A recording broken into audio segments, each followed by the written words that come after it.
ایک شخص کریم آقا صلی اللہ علیہ وآلہ وسلم کی بارگاہ میں حاضر ہوا اور عرض کرتا ہے، یا رسول اللہ صلی اللہ علیہ وآلہ وسلم،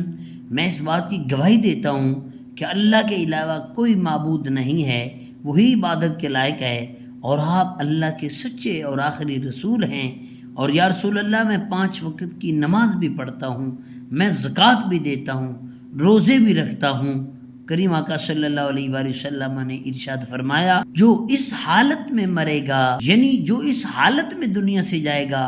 کہ وہ بندہ